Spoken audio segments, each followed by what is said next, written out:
My wife looked at me over breakfast one Tuesday, smiled with this soft, nostalgic expression, and said, "Do you remember that little motel with the green curtains? The one where we hid because your brother kept calling?" I laughed automatically. Then I stopped. Because I had no brother. At first I thought she'd mixed up memories with a movie or maybe a dream. People do that sometimes. I even joked, "I think you've unlocked somebody else's save file." She frowned, almost annoyed. "No, seriously. You were so nervous back then." The conversation drifted away, but it stayed with me all day. We've been married for 11 years. We have a daughter, a mortgage, routines that almost run themselves. We know how each other takes coffee, who forgets to lock the back door, who steals blankets at night. Nothing dramatic. Nothing that would make strangers stare. Our life had always felt comfortably predictable. Looking back now, that's probably why I ignored that moment. One impossible memory wasn't enough to shake everything we'd built. I told myself she was tired. I told myself I was overthinking. I had no idea that a single sentence about a past I'd never lived would eventually destroy almost every certainty I had about my marriage. For the next few days, I kept replaying that breakfast conversation in my head. It bothered me far more than I wanted to admit. Every time I looked at my wife, I wondered whose memory she had accidentally borrowed. I almost asked her about it again, but something held me back. I didn't want to sound paranoid over something so ridiculous. Instead, I started paying attention. Not spying. Just noticing. She would occasionally smile at something on her phone before locking the screen the second I entered the room. When I asked what was funny, she'd shrug and say, "Just an old friend." That answer never used to bother me. Now it did. Then another strange thing happened. We were driving past a neighborhood neither of us had visited in years when she pointed toward a small brick house. "That's where your mother used to live before she moved." I stared at the road. My mother has never lived there. She went completely silent. After a few long seconds, she whispered, almost to herself, "Right, of course." She looked genuinely confused. That frightened me more than if she'd simply lied. That night, I barely slept. I kept telling myself there had to be a logical explanation. Stress. Burnout. Maybe she was remembering stories someone else had told her. The human brain can do strange things. I wanted to believe that more than anything. The next evening, I carefully brought it up again. "About yesterday, why did you think my mom lived in that house?" She looked embarrassed. "I don't know. I could have sworn we'd been there together." "We never have." She rubbed her temples, avoiding my eyes. "I've been having these weird memory slips lately." "Then maybe we should see a doctor." "I don't need a doctor," she snapped, much sharper than usual. The room fell silent. A minute later she apologized, blaming work, lack of sleep, and anxiety. I accepted the apology because that's what husbands do when the person they love seems overwhelmed. But something inside me shifted. It wasn't just the wrong memories anymore. It was how desperately she wanted the conversation to end. For the first time in our marriage, I felt like there was a locked door between us and she was standing in front of it, making sure I never reached the handle. A week later, I found the first real crack. My wife left her tablet on the couch while she went outside to take a phone call. Normally, I wouldn't touch it. I trusted her completely. At least, I thought I did. Then a notification appeared. A message from a name I didn't recognize. "I can't believe you finally told him about us. I know this is hard, but you can't keep pretending forever." My stomach dropped. I didn't open the message immediately. I just stared at the screen, trying to convince myself there was another explanation. Maybe it was spam. Maybe it was a misunderstanding. Maybe us meant something innocent. I waited until she came back inside and asked, "Who is this person?" Her face changed instantly. Not confusion. Not surprise. Fear. She grabbed the tablet and said, "Why are you looking through my things?" I told her I hadn't. I told her the notification appeared. She didn't answer. That silence hurt more than any confession could have. Because deep down, I already knew she wasn't hiding a random friendship. She was hiding a story. A story I was never supposed to discover. For almost 10 minutes, we just stood there in the kitchen staring at each other. I kept waiting for her to laugh and explain everything. I wanted her to tell me I was being ridiculous. I wanted to feel embarrassed for doubting her. Instead, she sat down and started crying. That scared me. My wife is not someone who breaks easily. In 11 years, I had seen her cry at funerals, during difficult moments with our daughter, and once when we thought we might lose our house. But this was different. This was guilt. Who is he? I asked. She covered her face with her hands. His name is Daniel. I felt my chest tighten. How long? She didn't answer immediately. That pause destroyed something inside me. How long have you known him? Since before we met. I remember laughing because my brain couldn't process it. Before we met? Then why does he say I need to know about you too? She looked at me with tears running down her face. Because he knows the truth about my past. I felt completely lost. What truth? I asked. And she said the sentence that changed everything. About the life I had before you, the one I never told you about. I honestly thought she was about to confess to an affair. That would have been awful, but at least it would have made sense. Instead, she looked at me with this exhausted expression and whispered, "You don't know who I really was before we got married." I frowned. What does that even mean? She took a shaky breath. When I met you, I changed almost everything. I moved, cut people off, deleted old accounts, even stopped using my middle name. I couldn't understand why anyone would do that. Were you hiding from someone? She nodded. At first, yes. And Daniel? He was part of that life. I asked the question that had been building inside me for days. Were you in love with him? She closed her eyes. I thought I was. The room felt smaller. So every strange memory you've been telling me. They're not about me. A tear rolled down her cheek. No. Then who? She didn't answer right away. Finally, barely above a whisper, she said, "Someone who looked so much like you that sometimes my mind still confuses the two of you." I felt cold all over. Nothing about that answer made sense. But somehow, it terrified me even more than if she had simply admitted she'd cheated. I stared at her, waiting for the punchline that never came. What do you mean he looked like me? She swallowed hard before answering. When I first met you, I actually froze. I thought for a second, it was him.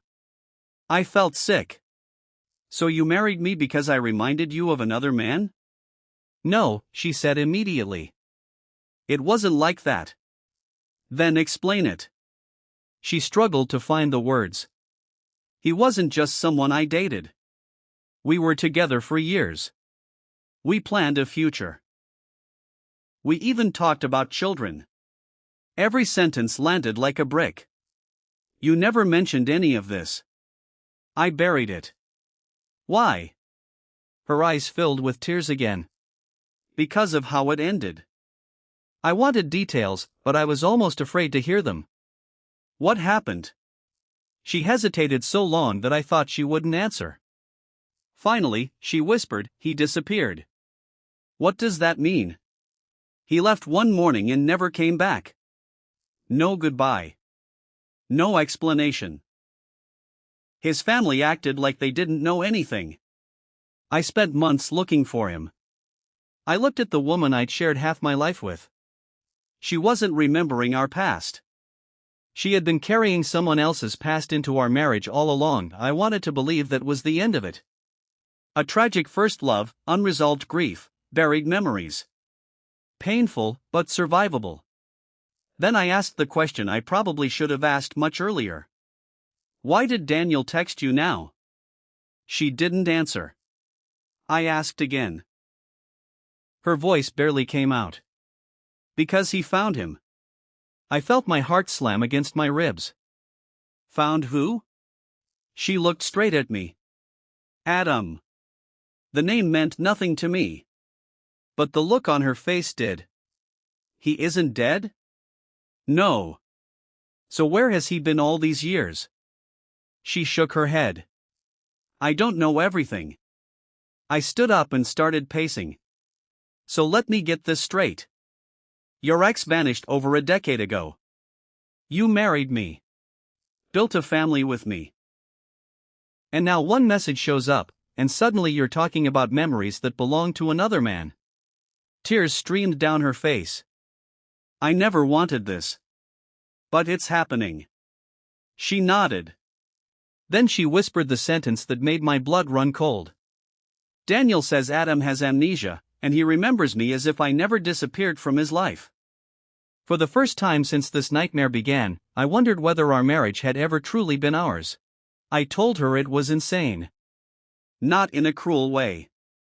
I genuinely couldn't make sense of it. So what now? I asked. He suddenly remembers you, and you're supposed to just go see him? She buried her face in her hands. I don't know. Have you talked to him? No. Do you want to? That question hung between us. She didn't answer for several seconds. Finally, she whispered, "Part of me does." Those 5 words hurt more than anything she'd said before. Why? Because I never got an ending. I laughed, but there was no humor in it. And what about us? What about our ending? She looked devastated. I don't want our marriage to end. But you're thinking about another man. I'm thinking about the life that disappeared overnight. I wanted to be understanding. If someone vanished without a trace, of course it would leave scars. But understanding didn't erase the jealousy. It didn't stop me from wondering whether I'd spent 11 years competing with a ghost. Or whether that ghost had suddenly become a real person again. For the first time since we met, I wasn't sure if I was my wife's husband or just the man who had arrived after someone else never came home. For 3 days, we barely spoke unless it was about our daughter. Breakfast became silent. Evenings felt unbearable. We moved around each other like strangers sharing the same house, careful not to touch the wound that had opened between us. Then Daniel called. She didn't answer. The phone rang again. And again. Finally, she looked at me and asked, "Do you want me to put it on speaker?" I nodded.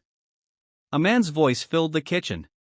"He's asking for you," Daniel said quietly. "He keeps saying your name. He doesn't understand why you never came." I felt my stomach twist. My wife closed her eyes. "You told him where I am?" "He remembered enough to find me first." She started crying. "I have a family." "I know," Daniel replied. "That's why I've waited this long." I couldn't stay quiet anymore. This should have stayed buried. There was a long silence before Daniel answered me directly. "I thought so too." His voice sounded tired. "But there's something you deserve to know." I looked at my wife. She had gone completely pale. "What?" I asked. Daniel hesitated. "Adam believes the last night before he disappeared, your wife told him she was pregnant." The room went completely silent. I slowly turned toward my wife. She looked like all the air had been pulled out of her lungs. I asked the question as calmly as I could. "Is that true?" She didn't answer.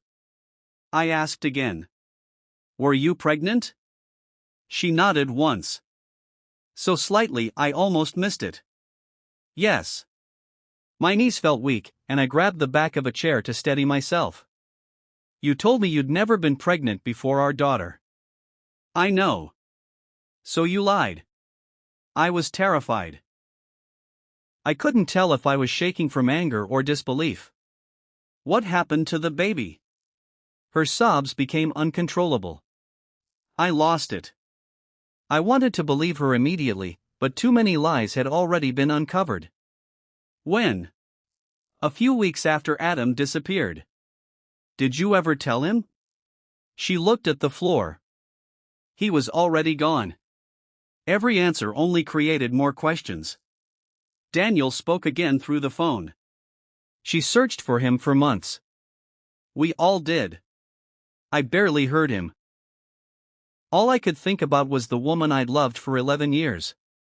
I suddenly realized there were entire chapters of her life that I had never even known existed, and she had made sure they stayed hidden until now. After Daniel hung up, neither of us said a word for what felt like an hour. Eventually, I asked the question that had been eating at me. If Adam hadn't come back, would you have ever told me any of this? She didn't even pretend to think about it. No. That answer hurt more than all the lies. So our entire marriage was built on secrets. I was trying to survive, she whispered. And what was I doing? She looked at me with red, swollen eyes. You were giving me a life. I laughed bitterly. A life built on a version of you that wasn't real. She shook her head. I loved you. I still love you. I don't know how to believe that anymore. She reached for my hand, but I instinctively stepped back. The rejection broke her. She started crying again, repeating that she never meant to deceive me, that she convinced herself the past was over, that burying it was the only way to move forward. Maybe she even believed that. But I couldn't stop thinking about something much simpler.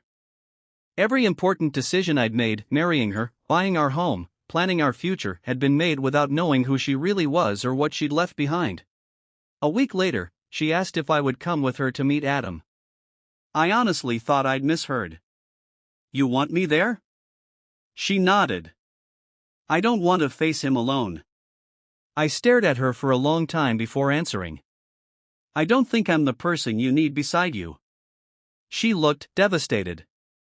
I don't even know who I am anymore. Neither did I. In the end, I drove her there anyway. The entire trip passed in silence. She kept twisting her wedding ring around her finger until her skin turned red. When we reached the rehabilitation center, I stayed in the parking lot. She went inside. 43 minutes later, she came back looking like someone had aged 10 years. She climbed into the passenger seat without saying anything. I waited. Finally, she whispered, he remembered everything. I gripped the steering wheel. And? He apologized for disappearing.